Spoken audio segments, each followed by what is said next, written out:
இப்போ நீங்கள் சொன்ன மாதிரி இப்போ 108 பேர் வெற்றி பெற்றிருக்காங்கன்னா அந்த 108 பேர் யார் யாருன்னே ஃபஸ்ட்டு அவங்க தலைமைக்கே தெரியாதுன்னு நினைக்கிறேன்.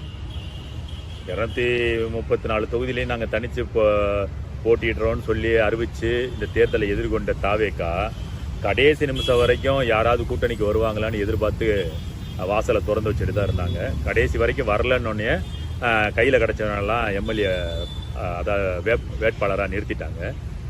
அப்படி யார் யாரை நிறுத்துறோன்றது உண்மையிலே அந்த கட்சியோட தலைவர் விஜய்க்கு தெரிஞ்சிருக்க வாய்ப்பே கிடையாது. அப்போ எந்த ஒரு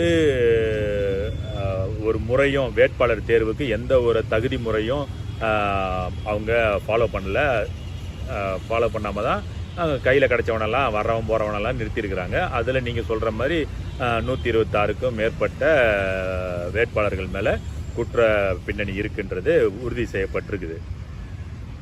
இதை இன்னைக்கு திமுக கையில் எடுத்து அவங்க மேலெல்லாம் நடவடிக்கை எடுக்கிறதுக்கு முயற்சி பண்ணுமான்னு கேட்டால், என்னைய கேட்டால் பண்ண மாட்டாங்க. திமுகவோ அதிமுகவோ பண்ணுறதுக்கு வேலையே கிடையாது. ஏன்னா இந்த 3 கட்சிகளுமே குற்ற பின்னணிகளோடு உள்ளவங்க தான். காலங்காலமாக இந்த குற்ற பின்னணியோட தான் ஒவ்வொரு தேர்தலையும் எதிர்நோக்கி நிற்கிறாங்க. அதுக்கு தான் இந்த மக்களும் வாக்கு செலுத்திக்கிட்டு இருக்கிறாங்க. ஸோ மக்களும் அதை பற்றி கவலைப்படலை, இவங்க கட்சிக்காரனுங்களும் அதை பற்றி கவலைப்படலை.